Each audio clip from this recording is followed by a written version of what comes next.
چل بھائی. بسم الله الرحمن الرحيم. وبسند المتصل منا الى الامام الهباب الحافظ الحجة امير المؤمنين في الحديث محمد بن اسماعيل بن ابراهيم بن المغيرة بن بردزبة الجوفي البخاري رحمه الله تعالى نفعنا الله بعلومه وفيوضه امين.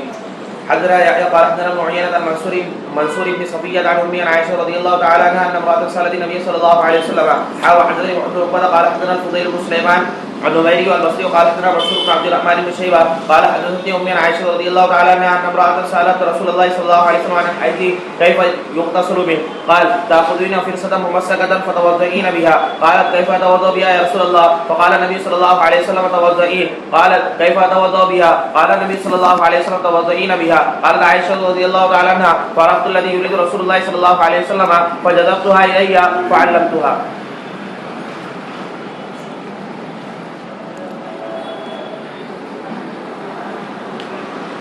بسم اللہ الرحمن الرحیم.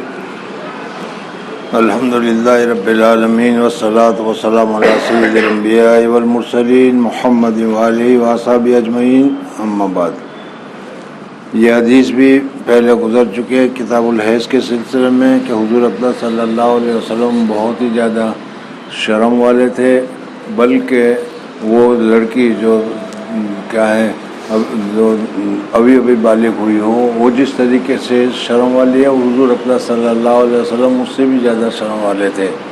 حضور اقدس صلی اللہ علیہ وسلم کو اگر اس قسم کا کوئی مسئلہ پوچھا جاتا تھا تو حضور اقدس صلی اللہ علیہ وسلم اشارے کے ساتھ، کنایے کے ساتھ اس کا جواب دیتے تھے.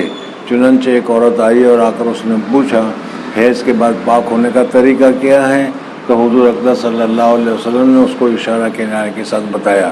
حضرت جب وہ نہیں سمجھی تو پھر حضرت عائشہ صدیقہ رضی اللہ تعالیٰ عنہ وہاں موجود تھی. حضرت عائشہ صدیقہ رضی اللہ تعالیٰ عنہ سمجھ گئی کہ اس سے زیادہ واضح اور صاف طور پر حضور صلی اللہ علیہ وسلم بتائیں گے نہیں، اور جو بتایا ہے وہ صاف ہے لیکن اس کی سمجھ میں نہیں آتا. اس وجہ سے حضرت عائشہ صدیقہ رضی اللہ تعالیٰ عنہ نے پھر اس کو سمجھایا. تو معلوم ہوا کہ جب اس طریقے سے اگر کوئی ایسا مسئلہ ہو تو اشارے کنایے کے ساتھ بتا دینا چاہیے. جی. حدثنا موسى بن اسماعيل قال حدثنا ابو عوانة عن ابي بشر سعيد بن جبير عن ابن عباس رضي الله تعالى عنهما ان ام حفيظ بنت الحارث بن حزن اهدت الى النبي صلى الله عليه وسلم سمنا واقدا وضبا فدعا بهن النبي صلى الله عليه وسلم فوكلن على مائدته فتركهن النبي صلى الله عليه وسلم قال تقدري له ولو كن حراما ما وكلن على مائدته ولا امر باكلهن. حدثنا احمد بن صالح قال حدثنا ابن وهب قال اخبرني يونس بن شهاب قال اخبرني عطاء بن ابي رباح عن جابر بن عبد الله رضي الله تعالى عنهما قال النبي صلى الله عليه وسلم من اكل ثوما او بصلا فليعتزلنا وقال ليعتزل مسجدنا وليقعد في بيته وانه اتي ببدر. قال ابن وهب يعني طبقا في خضيرات من بقول فوجد ريحا فسال عنها فاخبر بما فيها من البقول فقال قربوها الى بعض اصحابه كان معه فلما راوا كرهها اكلها وقال قل فاني اناجي من لا تناجي. قال ابن عفير بن وهب بقدر فيه خضيرات ولم يذكر الليث وابو صفوان عن يونس قصه القدر فلا ادري هو من قول الزهري او في الحديث. اسی طریقے سے حضور اقدس صلی اللہ علیہ وسلم کے پاس کیا ہے خیبر میں تشریف لے گئے، یا اس کے علاوہ سبزی آئی اور اس سبزی میں لہسن اور پیاز، کچے پیاز اور لہسن وغیرہ موجود تھے. حضور اقدس صلی اللہ علیہ وسلم نے نہیں کھایا اور کہا کہ تم لوگ کھا لو. جب دیکھا کہ حضور صلی اللہ علیہ وسلم نہیں کھا رہے ہیں تو صحابہ کرام رضوان اللہ تعالیٰ علیہ مجمعین نے بھی اپنا ہاتھ اٹھا لیا کہ جو چیز حضور صلی اللہ علیہ وسلم نہیں کھا رہے ہم کیسے کھائیں. تو پھر اس وقت حضور اقدس صلی اللہ علیہ وسلم نے فرمایا کہ میں جو نہیں کھا رہا ہوں وہ ناجائز ہونے کی وجہ سے، حرام ہونے کی وجہ سے یا کسی اور وجہ سے نہیں ہے، بلکہ اس میں لہسن پڑا ہوا ہے اور اس میں پیاز، کچا پیاز پڑا ہوا ہے، اور ان کے کھانے سے منہ میں قسم کی بدبو آتی ہے. اور میں فرشتوں کے ساتھ بات کرتا ہوں، فرشتے میرے پاس آتے ہیں، حضرت جبریل علیہ الصلوۃ والسلام میرے پاس آتے ہیں اور ان کو اس قسم کی کچے پیاز وغیرہ کی بدبو جو ہے اس بدبو سے ان کو تکلیف ہوتی ہے. اس وجہ سے میں احتیاط کرتا ہوں اور اس کو میں نہیں کھا رہا. تو میرا نہ کھانے کا مقصد جو ہے وہ حرمت کی وجہ سے نہیں ہے بلکہ احتیاط کی وجہ سے ہے. تم لوگوں کے پاس تو فرشتے آتے نہیں, تمہیں تو فرشتوں کے ساتھ بات کرنے کی موقع یہ نہیں ہے, ضرورت ہی نہیں پڑتی, اس وجہ سے اگر تم اس کو کھانا چاہو تو کھا سکتے ہو. جی. حدثنا عبید اللہ بن سعد بن ابراہیم قال حدثنا ابی وعمی قال حدثنا ابی عن ابیہ قال اخبرني محمد بن جبیر ان اباه جبیر بن مطعم رضی اللہ تعالی عنہ اخبره ان امرأة اتت رسول الله صلی اللہ علیہ وسلم فكلمته في شيء فامرها بامر فقالت ارأيت يا رسول الله ان لم اجدك قال ان لم تجدني. اسی طریقے سے ایک عورت حضور اقدس صلی اللہ علیہ وسلم کے ساتھ پاس آئی اور آنے کے بعد انہیں کو جو سوال کرنا تھا, پوچھنا تھا, وہ اس نے پوچھا, اور پوچھنے کے بعد اس نے کہا کہ یا رسول اللہ صلی اللہ علیہ وسلم اس وقت تو میں پھر جا رہی ہوں, لیکن اگر مجھے آئندہ کوئی پھر ایسے ہی کوئی ضرورت پیش آ گئی اور مجھے آنا پڑا اور آپ سے پوچھنا پڑا, اور ہو سکتا ہے کہ اس وقت آپ نہ ہو, تو میں کس سے پوچھوں؟ تو اس وقت حضور اقدس صلی اللہ علیہ وسلم نے کہا کہ ابو بکر سے پوچھ لینا. تو اس سے معلوم ہوا کہ میرے نہ ہونے کے بعد حضرت ابو بکر صدیق رضی اللہ تعالیٰ عنہ میرے نائب ہوں گے. جی. إن لم تجديني فأتي أبا بكر رضي الله تعالى عنه. قال أبو عبد الله رحمه الله تعالى زاد الحميدي عن إبراهيم بن سعد كأنها تعني الموت. باب قول النبي صلى الله عليه وسلم لا تسألوا أهل الكتاب عن شيء. وقال مصنف رحمۃ اللہ تعالیٰ علیہ نے ترجمۃ الباب منعقد کیا کہ غیر مسلمین یا اہل کتاب جو ہے, ان کے اہل کتابوں سے تم سوالات مت پوچھو, اس وجہ سے کہ اگر تم سوالات پوچھیں گے اور وہ جواب دیں گے, ہو سکتا ہے کہ ان کی کتاب میں جو ہو یعنی منزل من اللہ جو ہو وہی جواب دیں, یا یہ بھی ہو سکتا ہے کہ وہ انہوں نے جو تحریف کر دیا ہو, بدل دیا ہو, اور اس بدل دیے ہوئی جو بات ہوگی اس کا وہ جواب دیں گے. سمجھ میں آ گیا؟ تو اور تمہارے پاس قرآن پاک موجود ہے جس میں اللہ تبارک و تعالیٰ نے تمام چیزیں بیان کر رکھی ہے, اس وجہ سے ان لوگوں سے مت پوچھو کہیں وہ غیر اللہ کی باتوں کو اللہ کی بات کر کے تمہارے سامنے پیش نہ کریں اور تم نہ سمجھ لو کہ یہ اللہ کی باتیں ہیں. باب قول نبی صلی اللہ علیہ وسلم, باب قول النبي صلى الله عليه وسلم لا تسألوا أهل الكتاب عن شيء. وقال أبو اليمان أخبرنا شعيب بن الزهري قال أخبرنا حميد بن عبد الرحمن سمع معاوية رضي الله تعالى عنه يحدث رهطا من قريش بالمدينة وذكر كعب الأحبار فقال إن كان من أصدق هؤلاء المحدثين الذين يحدثون عن الكتاب وإن كنا مع ذلك نرد عليه الكذب. حدثنا محمد بن بشار قال حدثنا عثمان بن عمر قال اخبرنا علي بن المبارك عن يحيى بن ابي كثير عن ابي سلمة عن ابي هريرة رضي الله تعالى عنه قال كان اهل الكتاب يقرؤون التوراة بالعبرانية ويفسرونها بالعربية لاهل الاسلام فقال رسول الله صلى الله عليه وسلم لا تصدقوا اهل الكتاب ولا تكذبوا. اہل کتاب کی جو کتابیں نازل کی گئی تھی وہ عربی میں نہیں تھی. حضرت موسیٰ علیہ الصلوۃ والسلام پر جو کتاب نازل کی گئی توریت وہ بھی ہیبرو زبان میں تھی, عبرانی زبان میں تھی. اور اسی طریقے سے حضرت موسیٰ علیہ الصلوۃ والسلام حضرت عیسیٰ علیہ الصلوۃ والسلام پر جو کتاب نازل کی گئی وہ بھی عربی زبان میں نہیں تھی, عبرانی زبان میں تھی, اس وجہ سے کہ اس وقت یہودیوں کی زبان عبرانی تھی. آج بھی جو اسرائیل ہے وہاں جو یہودی رہتے ہیں ان کی زبان ہیبرو ہے, وہ عبرانی زبان ہے. سمجھ میں آئے نا؟ تو وہ عبرانی زبان کا ترجمہ عربی میں کرتے تھے اور عربوں کو یعنی عربی جاننے والوں کو وہ اس طریقے سے بتایا کرتے تھے. جی. فقال رسول اللہ صلی اللہ علیہ وسلم لا تصدقوا اهل الكتاب. تو حضور اقدس صلی اللہ علیہ وسلم نے فرمایا کہ اہل کتاب کو اگر کوئی بات کہے تو نہ اس کی تصدیق کرو نہ اس کی تکذیب کرو. تصدیق نہ کرنے کی وجہ اس وجہ سے بتائی کہ ہو سکتا ہے کہ وہ غیر اللہ کی بات ہو, تحریف کی گئی ہو, اور تحریف کرنے کے بعد وہ تم کو بتا رہے ہو وہ اللہ کی بات نہیں ہے اور تم اس کی تصدیق کرو گے تو غیر اللہ کی بات کو تم تصدیق کرنے والے ہو جاؤ گے. اس وجہ سے حضور اقدس صلی اللہ علیہ وسلم نے تصدیق کرنے سے منع کیا, اور اس کے ساتھ ساتھ تکذیب کرنے سے بھی منع کیا. یہ جھوٹا ہے یہ بھی مت کہو, اس وجہ سے کہ ہو سکتا ہے کہ جو بات وہ تم سے کہہ رہے ہو وہ اللہ تبارک و تعالیٰ کی نازل کی ہوئی ہو, انہوں نے تحریف نہیں کیا ہے, اور جب تحریف نہیں کیا ہے اللہ کی بات ہے تم اس کو جھوٹی کہو تو یہ بھی گناہ ہوگا. اس وجہ سے ولا تصدقوا ولا تکذبوا. جی. وقولوا آمنا بالله وما انزل الینا, اور اس کی جگہ پر یہ کہہ دو کہ آمنا باللہ وما انزل الی, اللہ تبارک و تعالیٰ پر ہم ایمان لائے اور اللہ تبارک و تعالیٰ نے اس سلسلے میں جو نازل فرمایا ہے ہم اس کو مانتے ہیں, تمہاری اس بات کو یا اس بات کو ہم تصدیق نہیں کرتے. جی. حدثنا موسى بن اسماعيل قال اخبرنا ابراهيم قال اخبرنا ابن شهاب بن عبيد الله بن عبد الله بن عباس رضي الله تعالى عنهما قال كيف تسالون اهل الكتاب عن شيء وكتابكم الذي انزل على رسوله احدث تقرؤونه محدا لم يشب وقد حدثكم ان اهل الكتاب بدلوا كتاب الله وغيروا وكتبوا بايديهم الكتاب وقالوا هو من عند الله ليشتروا به ثمنا قليلا الا ينهاكم ما جاءكم من العلم عن مسالتهم لا والله ما راينا منهم رجلا يسالكم عن الذي انزل عليكم. مصنف رحمۃ اللہ تعالیٰ علیہ نے اس حدیث میں یہ بتایا کہ حضور اقدس صلی اللہ علیہ وسلم نے فرمایا کہ دیکھو تمہیں اہل کتاب سے پوچھنے کی کیا ضرورت ہے، تمہارے پاس اللہ تبارک و تعالیٰ نے قرآن پاک نازل فرمایا ہے اور اس میں طبیاناً لکل شے، ہر چیز کا جواب اس میں موجود ہے۔ جب ہر چیز کا جواب موجود ہے تو پھر تمہیں دوسری جگہ جانے کی اور دوسرے سے پوچھنے کی ضرورت نہیں ہے۔ دوسرے سے جو تم پوچھ رہے ہو اس میں دونوں احتمال ہے، ہو سکتا ہے کہ انہوں نے تحریف نہ کی ہو یا تحریف کی ہو، اور پھر جو اپنی طرف سے جو بات داخل کر دی ہو انہوں نے اس کو اللہ کا کلام سمجھا لیا ہو یا اللہ کی بات بتا دی ہو، اس وجہ سے کہ ان لوگوں کی عادت تھی کہ پیسے لے کر یا ضرورت کے موقع پر کیا ہے وہ اپنی کتابوں میں تبدیلی کر لیا کرتے تھے، تحریف کر لیا کرتے تھے۔ جی باب نهي النبي صلى الله عليه وسلم عن التحريم الا ما يعرف اباحته وكذلك امر نحو قوله حين احل اصيب من النساء وقال جابر رضي الله تعالى عنه ولم يعزم عليهم ولكن احلهن لهم وقال ثم گزشتہ کل بتایا تھا کہ جو تمہیں صاف معلوم ہو اسی کا جواب دو، اگر تمہیں معلوم ہے کہ چیز حرام ہے تو پھر اس صورت میں اس کو حرام کہو۔ صرف آئی تھنک میں سمجھتا ہوں، میری رائے یہ ہے، مجھے لگتا ہے کہ یہ حرام ہوگا، اس طریقے سے لگنے وگنے کی ضرورت نہیں ہے۔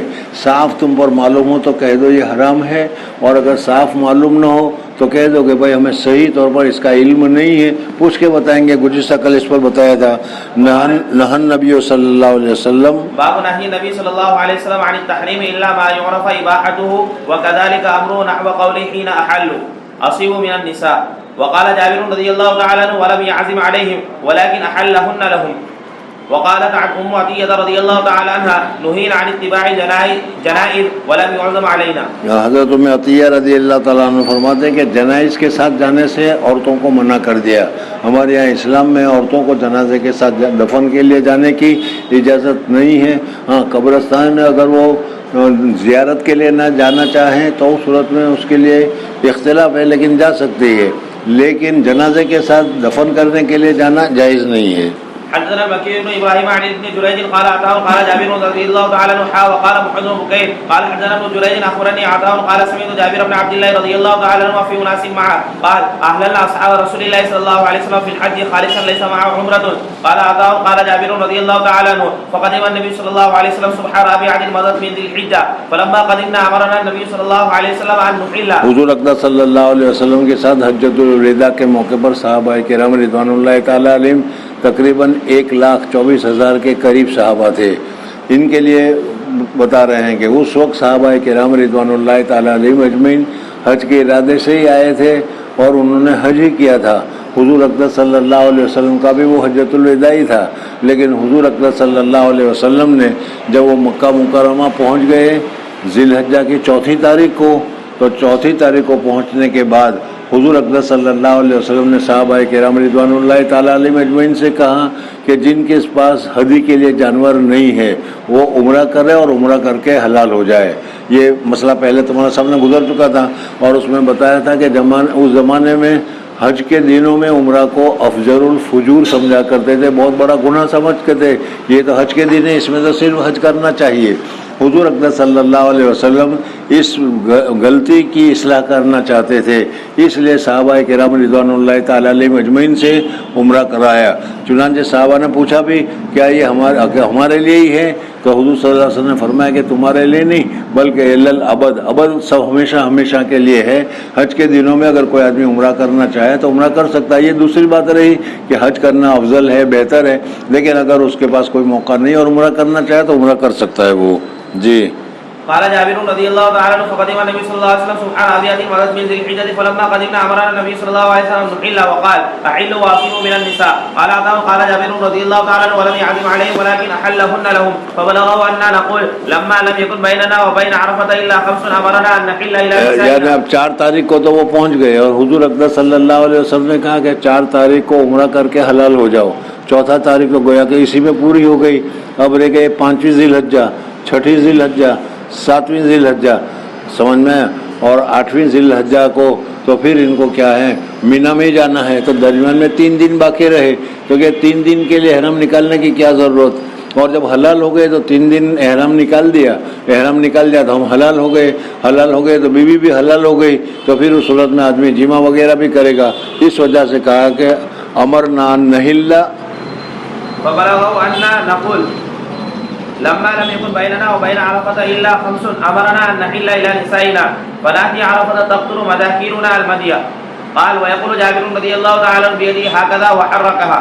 فقام رسول الله صلى الله عليه وسلم فقال قد علمت أني أتقاكم لله وأصدقكم. حضور اقدس صلی اللہ علیہ وسلم نے فرمایا، دیکھو یہ بات یاد رکھنا، حضور اقدس صلی اللہ علیہ وسلم نے فرمایا کہ تم میں سب سے زیادہ متقی، سب سے زیادہ پرہیزگار، سب سے زیادہ اللہ سے ڈرنے والا میں ہوں. مجھ سے زیادہ امت میں کوئی آدمی اللہ کو جاننے والا نہیں، اللہ سے ڈرنے والا نہیں. اور جب میں سب سے زیادہ اللہ کو جاننے والا ہوں، اللہ سے ڈرنے والا ہوں، تو پھر میں جو کرتا ہوں یہ سمجھ لو کہ وہ جائز ہے اور درست ہے. سمجھ میں نہیں، کوئی ناجائز کام یا غلط کام میں نہیں کرتا. اس وجہ سے کہا قد علمتم انی اتقاکم للہ ہے، قد علمتم انی اتقاکم للہ واصدقکم وابرکم ولولا ہدی لحللت. ولولا الہدی، اگر میرے ساتھ تو ہدی ہے، اگر یہ ہدی میرے ساتھ نہ ہوتی تو جیسے تم لوگ عمرہ کر کے حلال ہو گئے میں بھی عمرہ کر کے حلال ہو جاتا. لیکن چونکہ میرے پاس ہدی ہے اور ہدی کیا ہے حج کے دنوں میں ہی ذبح ہوگی، اس وجہ سے وہاں تک مجھے احرام کے ساتھ رہنا پڑے گا. جی ولولا هدي لحللت كما تحلون فحلوا ولو استقبلت من امري ما استدبرت ما اهديت فحللنا وسمعنا واطعنا.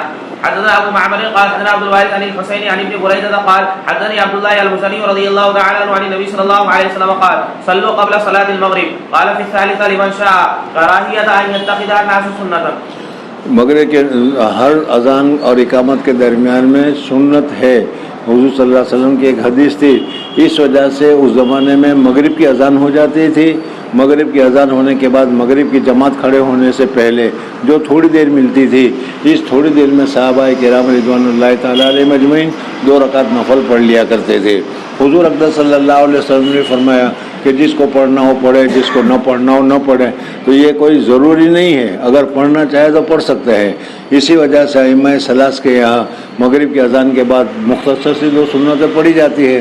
ہمارے نزدیک حضور اقدس صلی اللہ علیہ وسلم نے فرمایا کہ یہ امت اس وقت تک خیر پر رہے گی جب تک مغرب کو وہ جلدی پڑھتی رہے گی. تو اس وجہ سے ہمارے نزدیک غروب کے بعد جلدی سے مغرب کی نماز کو پڑھنا افضل ہے. اس وجہ سے نوافل وغیرہ اس میں نہیں ہے. جی باب کراہیت الاختلاف. ایک تو ہے اختلاف اور ایک ہے خلاف، ویرودھ، مخالفت. اور سمجھ میں ایک ہے اختلاف. اختلاف معیوب نہیں، خلاف معیوب ہے، ویرودھ. ایک کو دوسرے کے ساتھ مخالفت ہے یہ. لیکن کیا ہے، ہر ایک کا اللہ تبارک و تعالیٰ نے دماغ یکساں نہیں بنایا، ہر ایک کا دماغ الگ الگ سوچتا ہے. اس وجہ سے جب الگ الگ سوچے گا تو ہر ایک کی سوچ میں فرق پیدا ہوگا. جب سوچ میں فرق پیدا ہوگا تو اختلاف پیدا ہوگا. تو اختلاف و امتی رحمتن کہا ہے. سمجھ میں نہیں، اس وجہ سے اختلاف کرنا منع نہیں ہے، ہاں مخالفت کرنا یہ ممانعت ہے. جی حدثنا اسحاق قال اخبرنا عبد الرحمن المهدي عن سلام بن ابي مطيع عن ابي عمران الجوني عن جندب بن عبد الله رضي الله تعالى عنه قال قال رسول الله صلى الله عليه وسلم اقرأوا القرآن ما اختلفت قلوبكم فإذا اختلفتم فقوموا عنه. یعنی قرآن پاک کو جب تک تمہارے دل چاہتا رہے، جب تمہارا دل پسند کرتا رہے، قرآن پاک کی تلاوت کرتے رہو. لیکن جب قرآن پاک کی تلاوت کرتے کرتے تمہارا دل بھر جائے اور تمہارا دل کیا ہے تھک جائے اور تمہیں اونچاٹ ہونے لگے تو پھر اس صورت میں قرآن پاک کی تلاوت کو بند کر لو. قال ابو عبد الله رحمه الله تعالى سمع عبد الرحمن سلاما حدثنا اسحاق قال اخبرنا عبد الصمد قال حدثنا حمام قال حدثنا ابو عمران الجوني عن جندب رضي الله تعالى عنه ان رسول الله صلى الله عليه وسلم قال اقرأوا القرآن ما اختلفت قلوبكم فإذا اختلفتم فقوموا عنه. وقال يزيد بن هارون عن هارون الأعوري قال حدثنا ابو عمران عن جندب رضي الله تعالى عنه عن النبي صلى الله عليه وسلم.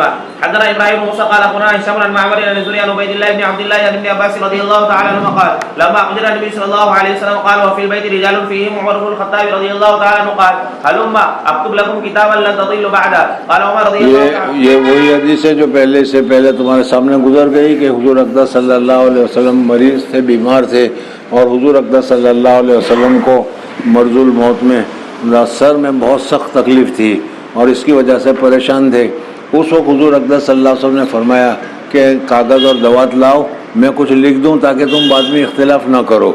صحابہ کرام رضوان اللہ تعالیٰ علیہ مجمعین جو اس وقت موجود تھے ان میں حضرت عمر فاروق رضی اللہ تعالیٰ نے کہا کہ حضور اقدس صلی اللہ علیہ وسلم اس وقت بیماری کی تکلیفیں بہت سخت پریشان ہے، اور ایسے پریشانی کے وقت میں تم لکھوا کر اور پریشانی بڑھانا چاہ رہے ہو، اس وجہ سے ہمارے پاس قرآن پاک موجود ہے، اور قرآن پاک میں اللہ تبارک و تعالیٰ نے تمام چیزوں کو ذکر کر دیا ہے۔ اب حضور اقدس صلی اللہ علیہ وسلم کو لکھوانے کی ایسی حالت میں تکلیف مت ڈالو۔ حضرت عباس رضی اللہ تعالیٰ عنہ وغیرہ، وہ ان کا دماغ کچھ اور تھا، وہ اس کی سمجھ کچھ اور تھی، وہ یہ سمجھتے تھے کہ حضور صلی اللہ علیہ وسلم اس میں کچھ لکھ دیں گے تو پھر ہمارے لیے خلافت کا موقع مل جائے گا، اس وجہ سے وہ چاہتے رہے کہ لکھ لیتے یا لکھوا دیتے تو اچھا تھا۔ بہرحال اسی حدیث کی وجہ سے یہ موجودہ زمانے کے شیعہ حضرات ہیں، وہ حضرت عمر فاروق رضی اللہ تعالیٰ عنہ پر ناراض ہو رہے ہیں کہ حضرت عمر فاروق رضی اللہ تعالیٰ عنہ حضور صلی اللہ علیہ وسلم لکھنا چاہتے تھے، لکھوانا چاہتے تھے، اور حضرت عمر فاروق رضی اللہ تعالیٰ عنہ نے منع کیا۔ لیکن ان کا جواب ہماری طرف سے یہ ہے کہ یہ واقعہ ہے جمعرات کا، جیسے پہلے حدیث سے تمہارے سامنے گزرا تھا کہ حضرت حضور اقدس صلی اللہ علیہ وسلم نے جمعرات کے دن کہا تھا کہ قلم دوات لاؤ میں کچھ لکھ دوں، اور حضرت عمر فاروق رضی اللہ تعالیٰ عنہ نے منع کیا۔ بعض صحابہ کہتے لکھوا لو، حضرت عمر کہتے مت لکھو، اور چونکہ حضور صلی اللہ علیہ وسلم کے پاس یہ مخالفت اور شور شغب ہونے لگا تو حضور اقدس صلی اللہ علیہ وسلم نے فرمایا کہ نبی کے پاس شور ہو مناسب نہیں، اٹھ جاؤ چلے جاؤ یہاں سے، اور وہ لکھنا بند ہو گیا۔ اس کو کیا ہے حضرت عباس رضی اللہ تعالیٰ عنہ کیا ہے بہت سالوں تک لیتے رہے، اور شیعہ حضرات آج بھی لیتے رہے۔ میں اور ہمارے اکابرین اس کا جواب یہ دیتے ہیں کہ یہ واقعہ ہوا ہے جمعرات کا، جس وقت حضور اقدس صلی اللہ علیہ وسلم نے قلم اور دوات منگوائی، پھر اس کے بعد رات گزری، جمعہ کا دن آیا، جمعہ کی رات گزری، سنیچر کا دن آیا، سنیچر کی رات گزری، اتوار کا دن آیا، اتوار کی رات گزری، اور پھر صبح پیر ہوا، اور حضور صلی اللہ علیہ وسلم کا انتقال تو پیر کے دن ہوا ہے۔ تو گویا کہ اس واقعے اور پیر کے درمیان میں 4 دن ایسے گزرے ہیں کہ جس میں اگر حضور اقدس صلی اللہ علیہ وسلم لکھوانا چاہتے تو لکھ سکتے تھے۔ 4 دن حضرت عمر فاروق رضی اللہ تعالیٰ عنہ 24 گھنٹے وہاں تھوڑے بیٹھے رہے تھے کہ جس کی وجہ سے حضرت عمر فاروق رضی اللہ تعالیٰ عنہ کے کہنے کی وجہ سے نہیں کیا۔ سمجھ میں آ گیا؟ اس وجہ سے حضرت عمر فاروق رضی اللہ تعالیٰ عنہ کو اس وجہ سے مورد الزام ٹھہرانا صحیح نہیں ہے۔ جی قال هلم اكتب لكم كتابا لن تضلوا بعده. قال عمر رضي الله تعالى عنه ان النبي صلى الله عليه وسلم غلبه الوجع وعندكم القران وحسبنا كتاب الله. واختلف اهل البيت واختصموا فمنهم من يقول قربوا يكتب لكم رسول الله صلى الله عليه وسلم كتابا لن تضلوا بعده، ومنهم من يقول ما قال عمر رضي الله تعالى عنه. فلما اخروا اللغط والاختلاف عند النبي صلى الله عليه وسلم قال قوموا عني. قال عبيد الله فكان ابن عباس رضي الله تعالى عنهما يقول ان الرزية كل رزية ما حال بين رسول الله صلى الله عليه وسلم وبين ان يكتب لهم ذلك الكتاب من اختلافهم ولغتهم.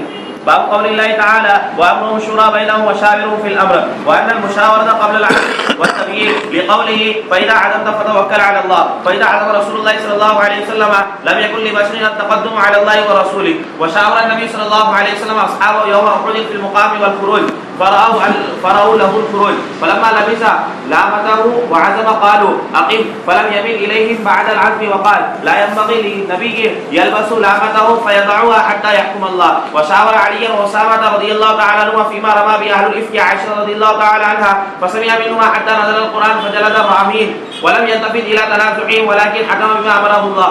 وكانت الأئمة بعد النبي صلى الله عليه وسلم يستشيرون الأمناء من أهل العلم في الأمور المباحة ليأخذوا بأسهلها، فإذا وضع الكتاب والسنة لم يعتدوا إلى غيره اقتداء بالنبي صلى الله عليه وسلم.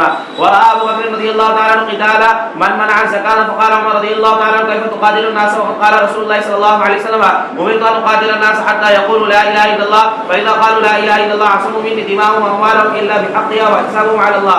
فقال أبو بكر رضي الله تعالى عنه والله لأقاتلن من فرق بين ما جمع رسول الله صلى الله عليه وسلم.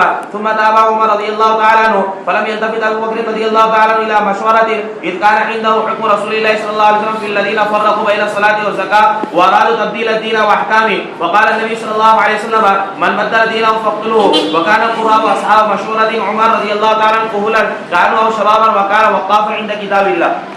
مصنف رحمۃ اللہ تعالیٰ علیہ نے اس باب میں جو ذکر کیا ہے وہ پہلی مرتبہ آیا ہے، آنکھیں بند کر کے چل رہا ہے تو پہلی مرتبہ آیا ہے کہ امرہم شورا بینہم، یعنی مشورہ یا شورا کی کیا حیثیت ہے اس کو یہاں پر ذکر کیا جا رہا ہے۔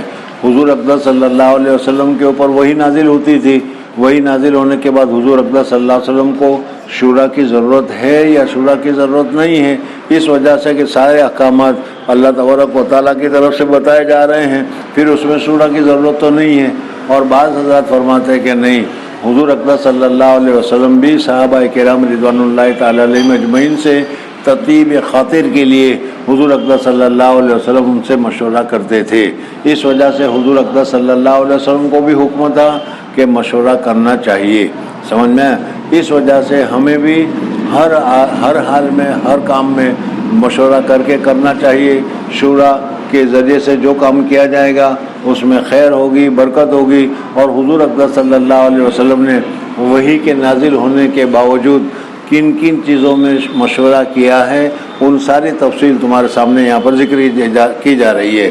حضرت عائشہ صدیقہ رضی اللہ تعالیٰ عنہ کے لیے تہمت کا موقع آیا تھا، تو اس وقت حضور اقدس صلی اللہ علیہ وسلم صحابہ کرام رضوان اللہ تعالیٰ علیہم اجمعین سے، حضرت علی رضی اللہ تعالیٰ عنہ سے، حضرت بریرہ رضی اللہ تعالیٰ عنہ سے، اور اسی طریقے سے دوسرے سے حضور اقدس صلی اللہ علیہ وسلم مشورہ کرتے تھے۔ سمجھ میں آیا؟ تو اس سے معلوم ہوا کہ مشورہ کرنا چاہیے، اور جو کام مشورے سے کیا جائے وہ کام خیر ہوتا ہے، برکت ہوتا ہے۔ باب قول اللہ وَأَمْرُهُمْ شُورَىٰ بَيْنَهُمْ وَشَاوِرْهُمْ فِي الْأَمْرِ، قرآن پاک میں اللہ تبارک و تعالیٰ نے حضور اقدس صلی اللہ علیہ وسلم کو حکم دیا کہ شاورہم فی الامر۔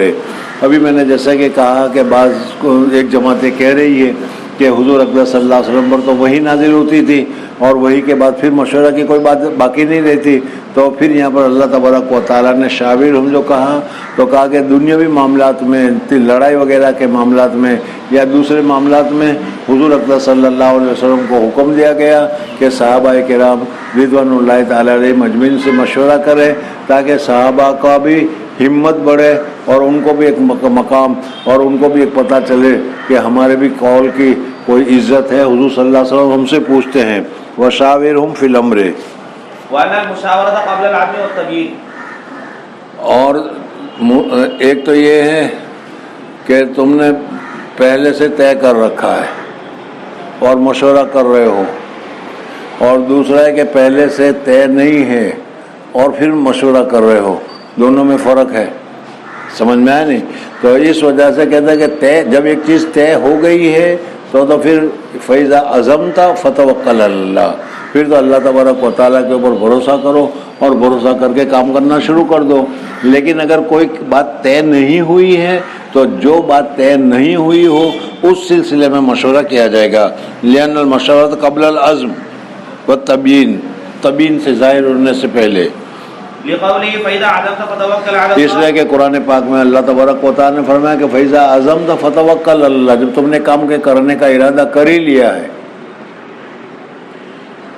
نو چلے تبلیغ میں دینے کا ارادہ کر لیا ہے، فَتَوَكَّلْ عَلَى اللَّهِ، اب پھر پوچھنے کی ضرورت نہیں۔ سمجھ میں آئے؟ فَإِذَا عَزَمْتَ فَتَوَكَّلْ عَلَى اللَّهِ۔ فإذا عزم الرسول صلی اللہ علیہ وسلم لم يكن للبشر التقدم على الله ورسوله، ہاں، جب حضور اقدس صلی اللہ علیہ وسلم جب کسی کام کے کرنے کا ارادہ کر لیں تو ظاہر بات ہے کہ حضور اقدس صلی اللہ علیہ وسلم کا کام کا ارادہ کرنا اللہ تبارک و تعالیٰ کے منشا کے مطابق ہے، اللہ تبارک و تعالیٰ کے ارشاد کے مطابق ہوگا۔ اب اگر کوئی آدمی اس میں منع کرتا ہے، روکتا ہے، تو اللہ اور رسول کے بعد میں رکاوٹ پیدا ہوتی ہے، یہ صحیح نہیں ہے۔ وشاور النبی صلی اللہ علیہ وسلم اصحابہ یوم احد فی المقام، احد کے موقع پر حضور اقدس صلی اللہ علیہ وسلم نے صحابہ کے جنگ احد کے موقع پر حضور اقدس صلی اللہ علیہ وسلم نے صحابہ کرام رضوان اللہ تعالیٰ علیہ مجمعین سے مشورہ کیا تھا۔ اس وجہ سے اس وقت یہ بات رکھی گئی کہ ہمیں مدینہ میں رہ کر دفاع کرنا چاہیے یا مدینہ سے باہر نکل کر ان کے ساتھ جنگ کرنی چاہیے۔ سمجھ میں؟ حضور اقدس صلی اللہ علیہ وسلم کا ارادہ یہ تھا کہ مدینہ میں رہ کر وہ لوگ ہمارے پر حملہ کریں تو ہم اس کی دفاع کریں، یہ ہمارے لیے آسان ہے۔ اس لیے حضور اقدس صلی اللہ علیہ وسلم چاہتے تھے کہ مدینہ میں رہ کر کیا ان کا دفاع کرے، لیکن صحابہ کرام رضوان اللہ تعالیٰ علیہ مجمعین نے، چند نوجوان صحابہ تھے جو جوش میں تھے، جذبات میں تھے، اس لیے کہ ان کو بدر کے موقع پر موقع نہیں ملا تھا، اس لیے کہ بدر کے موقع پر جو جنگ ہوئی تھی حضور صلی اللہ علیہ وسلم جنگ کا اعلان کر کے نہیں گئے تھے، بلکہ چلو اس کو روکنے کے لیے چل رہے ہیں کر کے گئے تھے، اور پھر جنگ مسلط ہو گئی تھی، اور جنگ ہونے کے بعد کامیابی ہوئی، کامیابی ہونے کے بعد بدر کے جو جنگ میں فضیلتیں بھی بہت زیادہ حاصل ہوئی۔ اس وجہ سے جو لوگ بدر کی جنگ میں شریک نہیں تھے وہ چاہتے تھے کہ ذرا دو ہاتھ ہو کر کیا ہم بھی اپنی ہمت وغیرہ کو دکھلا دیں۔ اس وجہ سے ان کی رائے یہ تھی کہ نہیں، یا رسول اللہ صلی اللہ علیہ وسلم مدینے سے باہر نکل کر لڑنا چاہیے۔ تو یہ جب دونوں میں بات یہ ہو گئی تو حضور اکرم صلی اللہ علیہ وسلم نے پھر کیا ہے صحابہ کے دیکھا رجحان، تو پھر گھر میں گئے اور جا کر حضور صلی اللہ علیہ وسلم نے لڑائی کے ہتھیار سجا لیے۔ اب ان لوگوں کو، نوجوانوں کو پتہ چلا، بس بتایا ہوگا کسی نے، یار تم نے غلط اصرار کیا ہے، تم نے غلط کیا ہے، اصرار نہیں کرنا چاہیا تھا۔ حضور صلی اللہ علیہ وسلم کی رائے یہ ہے کہ مدینہ میں رہ کر ہی دفاع کرتے، وہ سامنے والے حملے کرے تو ہم اس کے حملے کا جواب دیتے، یہ آسان تھا۔ اب ان کی سمجھ میں بھی یہ بھی آیا، اس لیے انہوں نے کہا کہ چلو پھر ایسا کرتے ہیں۔ حضور اکرم صلی اللہ علیہ وسلم نے فرمایا کہ نبی جب ایک مرتبہ ہتھیار سجا لیتا ہے تو پھر وہ کیا ہے، اس کو اتارنا مناسب نہیں ہے۔ اس وجہ سے تم نے کہا کہ باہر ہی لڑیں گے، تو پھر احد کے میدان ہی میں لڑیں گے، اور جو ہوا احد کے موقع پر وہ تمہارے سامنے ہے۔ بہرحال یہاں پر حضور اکرم صلی اللہ علیہ وسلم نے احد کے موقع پر صحابہ کرام رضوان اللہ تعالیٰ علیہم اجمعین سے شاور النبی صلی اللہ علیہ وسلم وشاور النبي صلى الله عليه وسلم أصحابه يوم أحد في المقام والخروج فرأوا له الخروج فلما لبس لامته وعدم قالوا أقيم فلم يمل إليهم بعد العزم۔ اس لیے کہ نبی نے جب لڑائی کے ہتھیار اتار لیا، پہن لیے، لڑائی کا ارادہ کر لیا، فَإِذَا عَزَمْتَ فَتَوَكَّلْ عَلَى اللَّهِ، اب جب ارادہ کر لیا تو ارادہ کرنے کے بعد اب مشورہ نہیں، جیسے ابھی تھوڑی دیر پہلے بتا دیا جی۔ وقال لا ينبغي لنبي يلبس لامته فيضعها حتى يحكم الله وشاور علي واسامہ رضی اللہ تعالی۔ اسی طریقے سے حضور اکرم صلی اللہ علیہ وسلم نے حضرت عائشہ صدیقہ رضی اللہ تعالیٰ عنہ کے اوپر جب تہمت لگائی گئی تو حضور اکرم صلی اللہ علیہ وسلم نے حضرت علی رضی اللہ تعالیٰ عنہ سے مشورہ کیا، حضرت اسامہ رضی اللہ تعالیٰ عنہ سے مشورہ کیا، اور حضرت اسامہ نے بتایا کہ حضرت عائشہ صدیقہ رضی اللہ تعالیٰ عنہ میں کوئی کھوٹ، کوئی خرابی، کوئی برائی وغیرہ نہیں ہے جی۔ وشاور علي واسامة رضي الله تعالى عنهما فيما رمى به أهل الإفك عائشة رضي الله تعالى عنها فسمع منهما حتى نزل القرآن فجلد الرامين ولم ينتهي إلى قرآن نازل ہوا تو پھر حضرت عائشہ صدیقہ رضی اللہ تعالیٰ عنہ پر جن جن لوگوں نے تہمت لگائی تھی، ان تہمت لگانے والوں کے اوپر جھوٹ کی وجہ سے ان کے اوپر حد لگائی گئی، حد قائم کی گئی۔ فجلد الرامين ولم ينتفت إلى تنازعهم ولكن حكم بما أمره الله وكانت الأئمة بعد النبي صلى الله عليه وسلم يستشيرون الأمراء۔ اسی طریقے سے ائمہ نے بھی، حضرت ابوبکر صدیق رضی اللہ تعالیٰ عنہ نے بھی، حضرت عمر فاروق رضی اللہ تعالیٰ عنہ نے بھی، حضرت عمر فاروق رضی اللہ تعالیٰ عنہ کا واقعہ تمہیں معلوم ہے کہ بیت المقدس جانے کے لیے نکل چکے مدینہ منورہ سے، راستے میں گئے تو پھر معلوم ہوا کہ بیت المقدس میں تو طاعون کی وبا پھیلی ہوئی ہے، اب بیت المقدس جانا چاہیے کہ نہیں جانا چاہیے۔ اس سلسلے میں حضرت عمر فاروق رضی اللہ تعالیٰ عنہ نے مشورہ کیا، یستشیرون الامناء من اہل العلم فی الامور المباحۃ، فی امور المباحۃ، جو کام کرنے کے مباح ہیں اس سلسلے میں کیا ہے مشورہ کیا جائے گا۔ ظہر کی نماز پڑھیں کہ نہ پڑھیں، فجر کی نماز پڑھیں کہ نہ پڑھیں، اس سلسلے میں مشورہ نہیں ہوگا۔ سمجھ میں آنے، یہ تو فریضہ ہے، تمہیں کرنا ہی ہے، سمجھ میں آنے، لیکن جو کام مباح ہے اس میں مشورہ کیا جائے گا کہ ابھی شادی کی جائے یا نہیں۔ شادی کے نام سے ہی خوش ہو رہے ہیں، دیکھو جی۔ ليأخذ بأسهلها فإذا وضح الكتاب والسنة لم يتعدوه إلى غيره اقتداء بالنبي صلى الله عليه وسلم۔ ورأى أبو بكر رضي الله تعالى عنه قتال من منع الزكاة فقال عمر، دیکھو حضرت عمر فاروق رضی اللہ تعالیٰ عنہ اور حضرت ابوبکر صدیق رضی اللہ تعالیٰ عنہ کا واقعہ تمہارے سامنے ہے کہ حضرت ابوبکر صدیق رضی اللہ تعالیٰ عنہ کو خلیفہ بنایا گیا اور حضرت ابوبکر صدیق رضی اللہ تعالیٰ عنہ کو خلیفہ بن گئے۔ خلیفہ بننے کے ساتھ ہی یہاں مسلمانوں میں اختلاف شروع ہو گیا۔ بعضوں نے کہا کہ حضور صلی اللہ علیہ وسلم جب تشریف فرما تھے تو ہم حضور صلی اللہ علیہ وسلم کی خدمت میں زکوٰۃ لے کر جاتے تھے، تو حضور اکرم صلی اللہ علیہ وسلم اس زکوٰۃ کو لے کر ہمارے لیے دعا کرتے تھے، اب تو حضور صلی اللہ علیہ وسلم رہے نہیں، اس لیے ہم زکوٰۃ لے کر گئے تو ہمیں دعا کون کرے گا؟ اس وجہ سے اب ہم زکوٰۃ لے کر بیت المال میں نہیں جائیں گے۔ انہوں نے زکوٰۃ کی فرضیت کا انکار نہیں کیا، زکوٰۃ تو دیں گے لیکن کیا ہے بیت المال میں جا کر ہم نہیں دیں گے، اس کا انکار کیا۔ بعض حضرات نے نفس زکوٰۃ کا بھی انکار کیا تھا اور یہ کہا کہ اب تو حضور صلی اللہ علیہ وسلم رہے نہیں، اس وجہ سے اب زکوٰۃ کی بھی ختم ہو گئی۔ بعض حضرات نے حضور صلی اللہ علیہ وسلم کے انتقال کے بعد کہا کہ بس اب تو حضور صلی اللہ علیہ وسلم کا انتقال ہو گیا، اس لیے حضور صلی اللہ علیہ وسلم کا مذہب بھی ختم ہو گیا اور دوسرے مسیلمہ کذاب وغیرہ کے ساتھ وہ ہو گئے۔ تو اس قسم کی چیزوں میں بعض مرتد بھی ہو گئے اور بعض مرتد ہونے کے قریب بھی ہو گئے، اس کی تفصیل تمہارے سامنے گزری تھی، اس کو یہاں پر ذکر کر رہے ہیں کہ حضرت عمر فاروق رضی اللہ تعالیٰ عنہ نے حضرت ابوبکر صدیق رضی اللہ تعالیٰ عنہ کو کہا کہ حضور صلی اللہ علیہ وسلم نے فرمایا من قال لا الہ الا اللہ عصم منی دماءہم و اموالہم، جس آدمی نے لا الہ کہہ دیا یعنی مسلمان ہو گیا تو مسلمان ہونے کی وجہ سے مسلمان کی عزت، مسلمان کا مال، مسلمان کا وقار سب کے سب محفوظ ہے۔ تو اب اس کو کیا ہے، توڑنا نہیں چاہیے۔ اب ان لوگوں نے لا الہ تو کہا ہے، اب آپ اس کے ساتھ لڑنے کے لیے کیسے تیار ہو سکتے ہیں؟ تو حضرت ابوبکر صدیق رضی اللہ تعالیٰ نے کہا کہ جس طریقے سے نماز فرض ہے اسی طریقے سے زکوٰۃ بھی فرض ہے، یہ بھی اسلامی بنیاد ہے، وہ بھی اسلام کی ایک بنیاد ہے۔ اب اگر کسی اسلام کی ایک بنیاد کو تو مانتا ہے اور دوسری بنیاد کو نہیں مانتا تو وہ گویا کہ کسی کو نہیں مانتا، اس وجہ سے کہ پہلے تم نے پڑھا ہوگا کہ پورے قرآن کو ایک آدمی مانتا ہے، پورے قرآن کو، لیکن قرآن کی ایک آیت کو نہیں مانتا، تو ایک آیت کو نہ ماننا پورے قرآن کو نہ ماننے کے برابر ہے۔ اسلام کے جو فرائض ہے، اسلام کے جو احکامات ہیں، سارے احکامات کو مانے، لیکن اگر ایک احکام کو وہ نہیں مانتا تو پورے احکام کو نہ ماننے والا قرار دیا جائے گا، کافر قرار دیا جائے گا، مرتد قرار دیا جائے گا۔ اس وجہ سے حضرت ابوبکر صدیق رضی اللہ تعالیٰ عنہ نے کہا کہ جو آدمی نماز میں اور زکوٰۃ میں فرق کرے گا، وہ دونوں فرض ہے، جو آدمی دونوں میں فرق کرے گا میں اس کے ساتھ جہاد کروں گا۔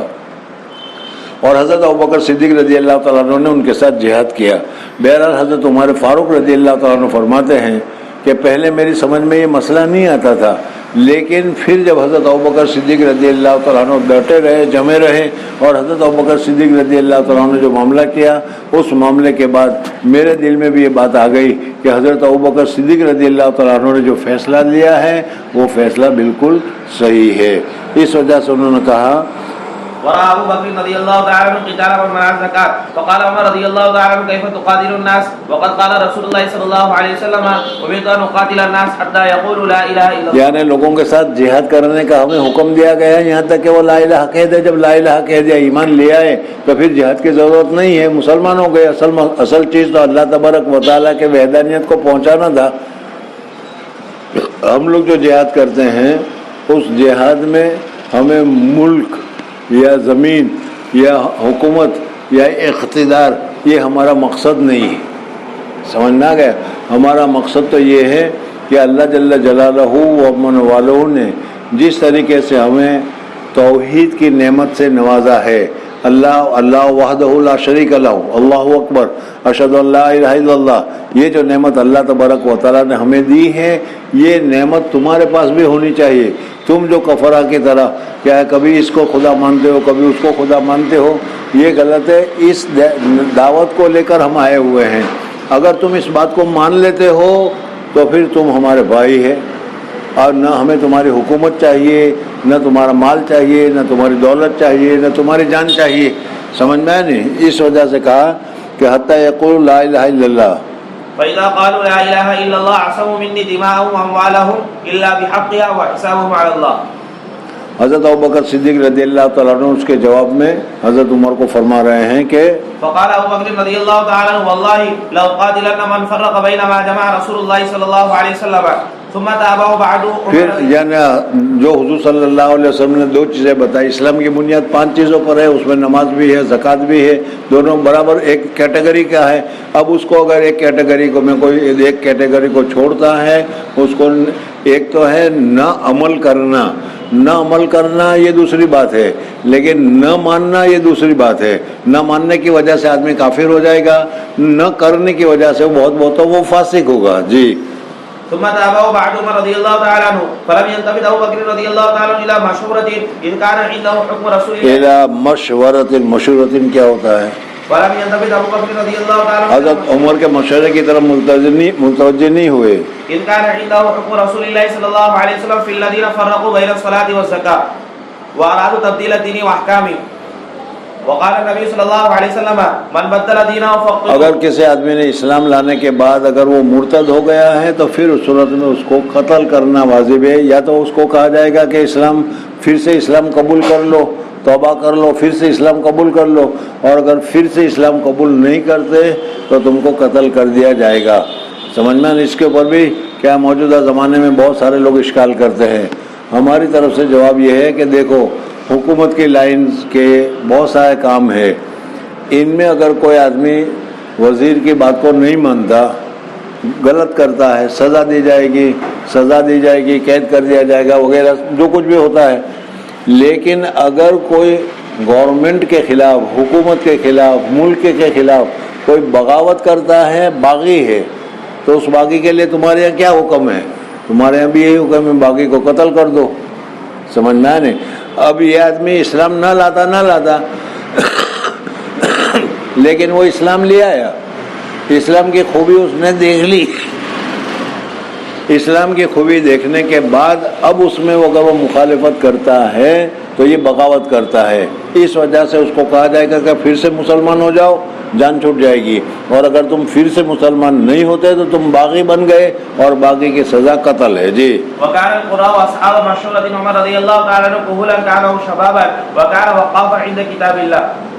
حدثنا الويسي عبد العزيز بن عبد الله قال حدثنا ابراهيم عن صالح عن ابن شهاب قال حدثني عروة بن الزبير وابن المسيب وعلقة بن وقاص وعبيد الله بن عبد الله عن عائشة رضي الله تعالى عنها حين قال لها اهل الافك ما قالوا قالت ودعا رسول الله صلى الله عليه وسلم علي بن ابي طالب. حضرت عائشہ صدیقہ رضی اللہ تعالیٰ عنہ کے اوپر جو تہمت لگائی گئی تھی اس واقعے کو یہاں پر ذکر کیا جا رہا ہے.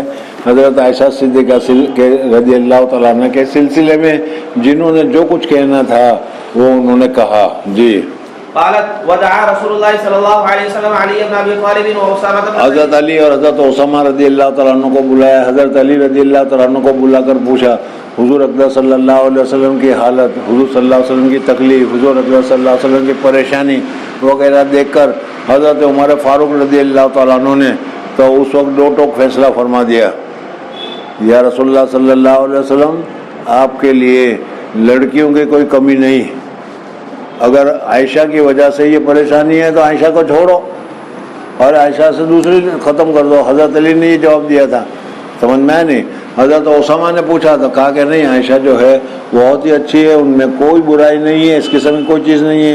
وہ اسامہ بن زید رضی اللہ تعالی عنہ حين استلبس الوحي يسأله جس وقت کہ وحی بند ہو گئی تھی، 1 مہینے تک مسلسل وحی نہیں آئی. حضور اقدس صلی اللہ علیہ وسلم بھی پریشان تھے اور حضور اقدس صلی اللہ علیہ وسلم بھی مشورہ کر رہے تھے. جی. وهو يستشيرهما في فراق اهله فاما اسامہ رضی اللہ تعالی عنہ فاشار بالذي يعلم من براءة اهله.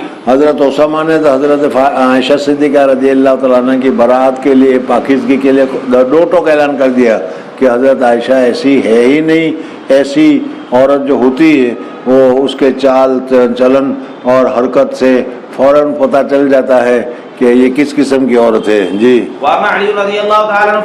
حضرت علی نے تو یہی کہا تھا کہ نہیں، اسے اللہ تبارک و تعالیٰ نے کوئی تنگی نہیں کر رکھی. اگر کہیں دوسری نہ ملتی ہو اور پھر اس صورت میں اگر یہی ہو تو ذرا پریشانی ہوتی ہے کہ اس کو چھوڑوں گا تو پھر دوسری کہاں سے آئے گی، اور دوسری نہیں آئے گی، اور اس کو رکھوں گا تو پھر یہ پریشانی ہے. آپ کے لیے تو یہ پریشانی ہے نہیں. آپ جس سے چاہے، جب چاہے، جہاں چاہے، جیسی عورت سے چاہے آپ نکاح کرنا چاہیں تو آپ کے لیے نکاح کرنے کی گنجائش ہے، اور ہر آدمی آپ کے ساتھ نکاح کرنے کے لیے تیار ہے. پھر پریشانی اٹھانے کی کیا ضرورت ہے؟ چھوڑو اس کو. یہ حضرت علی نے فرمایا تھا. یہ حضرت عائشہ صدیقہ کو لگا، اس وجہ سے اس حدیث میں رجل آخر آیا تھا جہاں پر میں نے بتایا تھا. جی.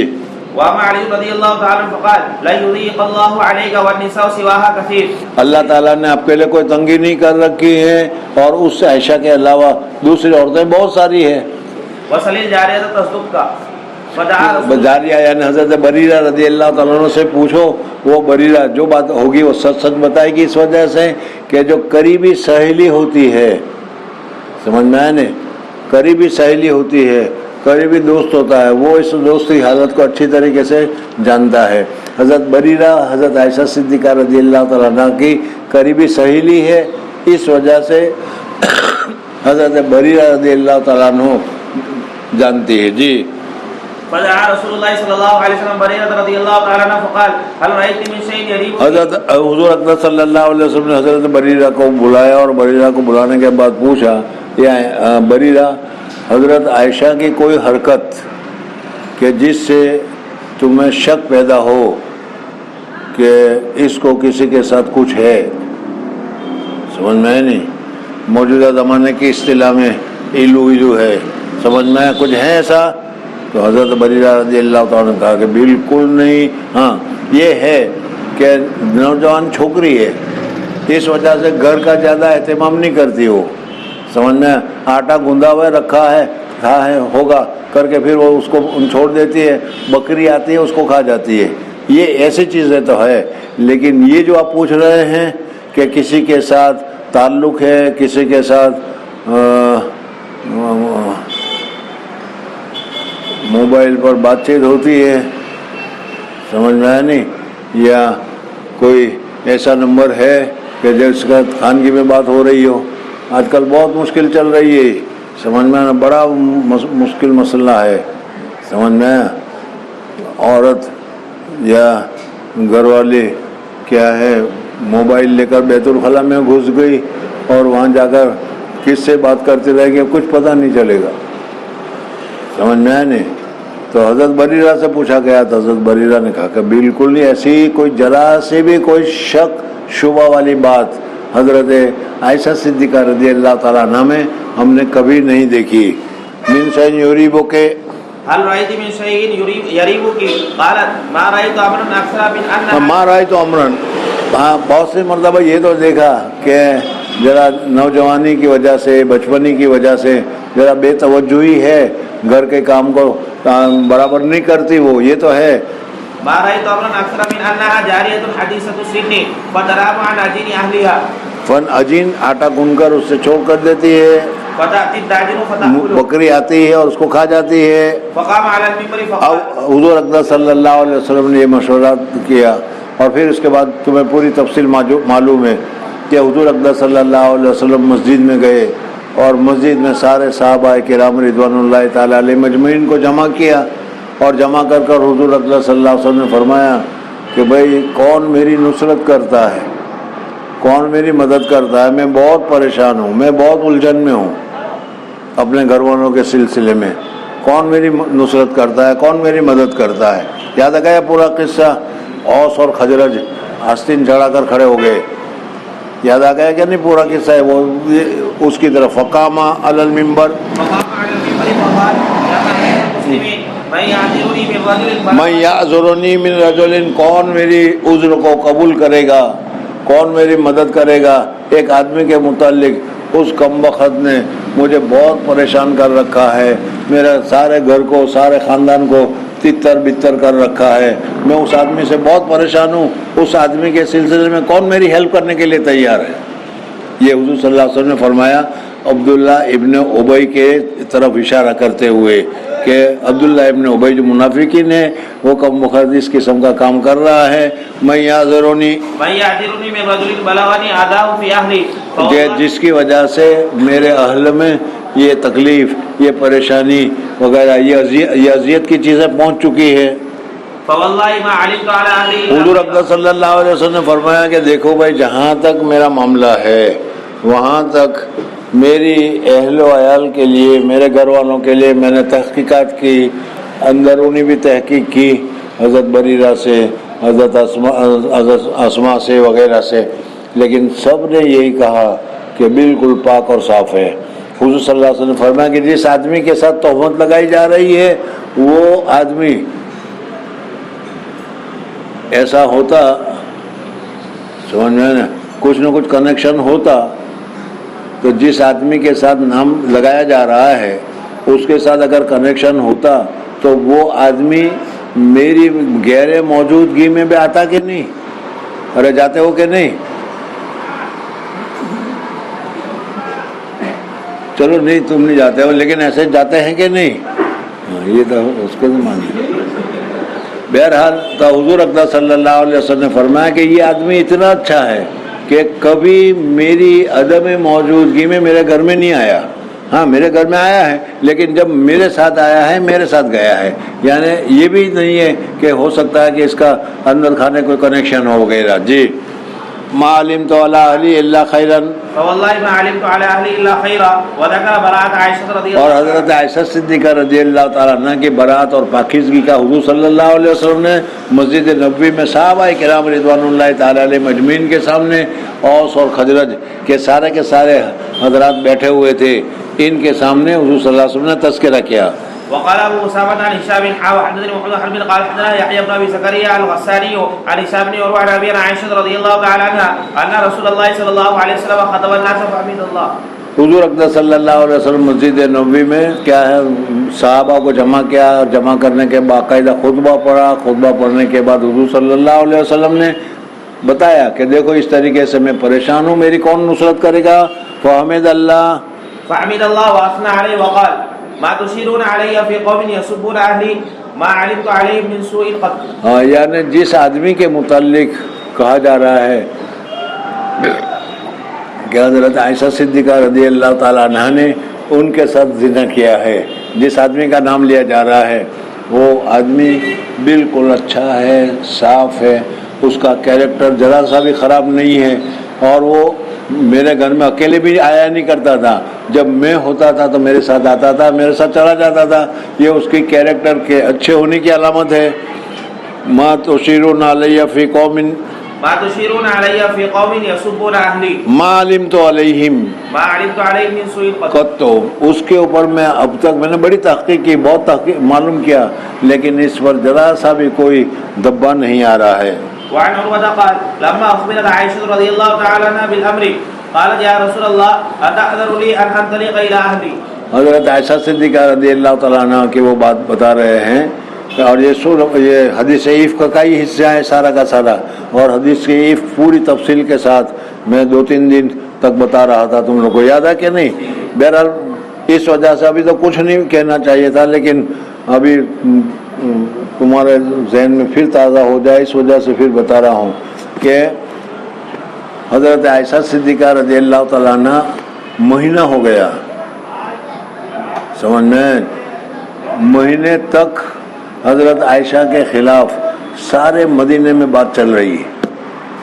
وہ عبداللہ ابن ابی سلول نے شروع کیا تھا, سمجھ میں, اور وہ کم وقت اتنا ہوشیار, سمجھ میں, کہ وہ خود نہیں کہتا تھا کہ حضرت عائشہ صدیقہ رضی اللہ تعالیٰ عنہ نے فلانے کے ساتھ کیا, یہ کیا ہو گیا. ارے تمہیں کچھ معلوم کیا؟ ارے نہیں معلوم تمہیں؟ نہیں, وہ حضرت عائشہ کے سلسلے میں کچھ بات چل رہی ہے, بات نہیں معلوم تمہیں؟ کہا کہ نہیں ہمیں تو نہیں معلوم. ایسا کرنا یا پھر فلانے سے پوچھنا. اب یہ آدمی فلانے سے پوچھنے کے لیے جا رہا ہے اور وہ فلانا پوری تفصیل بتا رہا ہے. جب پوری تفصیل آ گئی, اب تم نے تفصیل شروع کر دی, اب لوگوں میں پھیل گئی. اب تم کہو کہ بھائی کس نے کہا؟ عبداللہ ابن ابی نے کہا. اس نے تو کچھ بھی نہیں کہا, اس نے تو کہا کہ فلانے سے جا کے پوچھ لو. ارے سمجھ میں آیا کہ نہیں؟ تو اس نے عبداللہ ابن ابی نے ایسا ہی معاملہ کیا, اس وجہ سے وہ تو بچ گیا اور ان کے علاوہ پھر دوسرے صحابی ہو گئے. لما اخبرت عائشہ بالامر, ہاں تو حضرت عائشہ صدیقہ رضی اللہ تعالیٰ عنہ کو 1 مہینے تک چلتا رہا اور بیچاری اتنی بھولی بھالی کہ ان کو کچھ پتہ ہی نہیں چلا, سمجھ میں آیا نہیں. 1 مہینے کے بعد جب وہ مصطح کے ماں کے ساتھ بیت الخلاء کے لیے گئی اور اس نے جب کہا تب ان کو پتہ چلا. تو حضرت عائشہ صدیقہ رضی اللہ تعالیٰ عنہ کے اوپر ایک دم جب اس قسم کی بات آ گئی تو وہ بیمار بھی تھی, اور بیمار ہونے کے ساتھ جب ایسا ایک دم حادثہ ہو گیا تو ان کو اور زیادہ پریشانی ہو گئی اور زیادہ مصیبت میں آ گئی. اور اس صورت میں انہوں نے حضور صلی اللہ علیہ وسلم سے اجازت چاہی کہ یا رسول اللہ صلی اللہ علیہ وسلم میری طبیعت خراب ہے, اگر اجازت ہو تو میں اپنے میکے چلی جاؤں. یہی ہوتا ہے, سمجھ میں آنے, میرے ماں کے گھر یعنی حضرت ابوبکر کے گھر میں چلی جاؤں. اور یہ بیماری کی وجہ سے، بیماری تو تھی لیکن یہ نہیں کہ بیماری کی وجہ سے میں وہاں چلی جاؤں گی تو میری بیماری اچھی ہو جائے گی یا میری خدمت کرنے والا ہوگا۔ حضرت عائشہ کے دل میں یہ تھا کہ 1 مہینے سے بات چل رہی ہے، ابا جان امی جان کو پتہ ہے کہ نہیں؟ اگر پتہ ہے تو انہوں نے مجھے کہنا چاہیے تھا، اور کہا نہیں تو ہو سکتا ہے کہ پتہ نہ ہو، اس وجہ سے میں جاتی ہوں اور وہاں گھر جا کر میں امی سے پوچھتی ہوں، ابا سے پوچھتی ہوں کہ اس قسم کی کچھ جو بات چل رہی ہے وہ صحیح ہے یا نہیں۔ چنانچہ حضرت عائشہ صدیقہ رضی اللہ تعالیٰ عنہ گئی اور جا کر اپنے اماں سے پوچھا، اماں نے بتایا، اور اماں نے بتایا وہ عام بات بتائی کہ بیٹی پریشان مت ہو، کسی آدمی کے یہاں کوئی عورت ہوتی ہے، وہ اچھی ہوتی ہے، حسین ہوتی ہے، جمیل ہوتی ہے، مرد کو اس کے ساتھ زیادہ تعلق ہوتا ہے اور اس کی سوکنے ہوتی ہے، وہ سوکن ویسے بھی جلتی رہتی ہے، اس وجہ سے سوکنے وہاں ہوتی ہے، ایسا کچھ ہوتا ہے۔ اماں نے تو یہ کہا، پھر انہوں نے پوچھا ابا کو معلوم ہے کہ ہاں ابا کو بھی معلوم ہے، اور جب انہیں معلوم ہے کہ ابا کو بھی معلوم ہے، ظاہر بات ہے کہ جب پاک باز عورت کو اس قسم کی چیز کا پتہ چلے کہ میرے متعلق ایسی افواہ ہے اور یہ میرے گھر والوں کو معلوم، تو کتنا افسوس ہوگا، مسلسل رونا شروع کر دیا جیسا کہ اس حدیث میں گزرا تھا۔ بہرحال فلما اخبرت عائشہ لما أخبرت عائشة رضي الله تعالى عنها بالأمر قالت يا رسول الله أتأذن لي أن أنطلق إلى أهلي؟ فأذن لها فأرسل معها الغلام. وقال رجل من الأنصار سبحانك ما يكون لنا أن نتكلم بهذا سبحانك هذا بهتان عظيم. ہاں صحابہ کرام رضوان اللہ تعالیٰ علیہ مجمعین نے تو صاحب کہہ دیا کہ یہ تو حضرت عائشہ صدیقہ رضی اللہ تعالیٰ عنہ کے پر تہمت ہے، اس وجہ سے اس کو ماننے کی ضرورت نہیں ہے۔ بسم اللہ الرحمن الرحیم، کتاب الرد علی الجہمیہ وغیرہم التوحید۔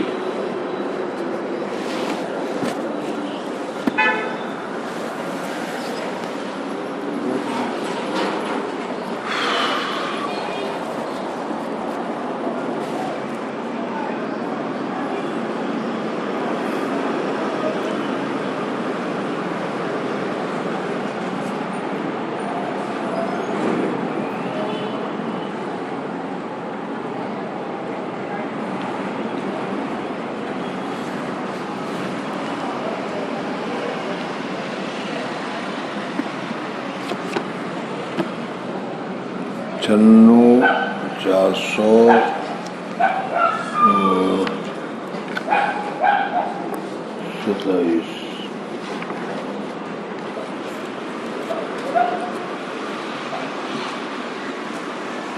بس 30 صفحے باقی رہ گئے میرے خیال سے، ہے کہ نہیں؟ اور یہ 30 صفحے پھر توحید پر ہے، رد علی الجہمیہ، کتاب التوحید یعنی کتاب الایمان، سمجھ میں آیا نہیں؟ لیکن پہلے جو کتاب الایمان تھا اور یہ کتاب الایمان، اس دونوں میں فرق ہے۔ کب ختم کرنا ہے اس کو؟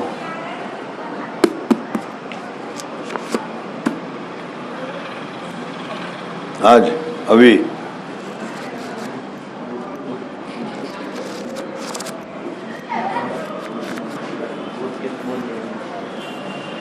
بدھ کے دن تو شروع کیا جاتا ہے، بدھ کے دن ختم تھوڑا کیا جاتا ہے۔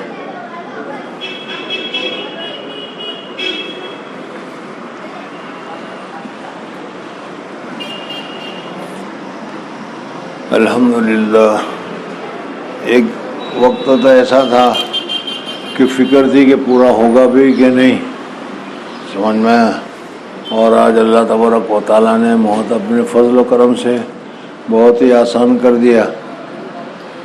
ابھی تو سبق ہوتا رہے گا انشاءاللہ، اور میں نے ارادہ کیا ہے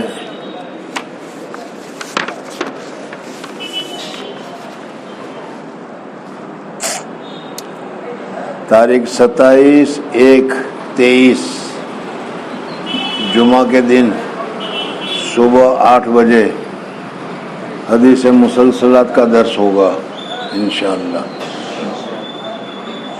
27 کو۔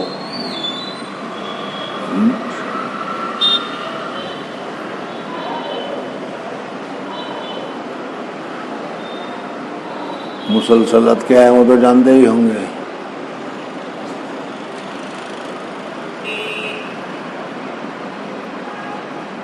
اور 29 جنوری کو اتوار کا دن آتا ہے 29 جنوری، اور تمہارا جلسہ بھی 29 فروری کو ہے، 26 کو ہے، چلو 1 مہینہ پہلے سے ہی۔ تو 29 جنوری کو 8 بجے 9 بجے 8 بجے نہیں 9 بجے سے انشاءاللہ بخاری کا ختم بھی ہوگا۔ لیکن ابھی میں نے آپ لوگوں سے مشورہ ہی کیا ہے، مدرسے والوں سے ابھی کہا نہیں ہے، ابھی جا کر کہوں گا، تو پھر اس کے بعد واٹس ایپ پر یا جہاں جو کچھ کرنا ہے، خصوصاً مسلسلات کے لیے تمام مدرسے والوں کو، مدرس کے کو اطلاع کر دی جائے کہ مسلسلات، اس لیے کہ اس سے پہلے 3 سال پہلے جو مسلسلات ہوئی تھی، بہت سارے لوگ 400 سے زیادہ لوگ حاضر ہوئے تھے، سمجھ میں۔ اب اس سال دیکھو کیا ہوتا ہے، ارادہ تو ہے مسلسلات کے پڑھانے کا۔ اس وقت صرف آپ ہی کا مدرسہ ہے کہ جہاں مسلسلات کا درس ہوتا ہے، دوسری جگہ ہوتا ہے تو اہتمام سے نہیں ہوتا، یہاں اہتمام سے ہوتا ہے۔ لیکن محتمم سے یا داؤد بھائی سے پوچھ لینا، وہ بتائے اس تاریخ کو، اس وقت کو دیکھ لیا جائے گا۔ اور ابھی تو سبق انشاءاللہ ہوگا اس کا۔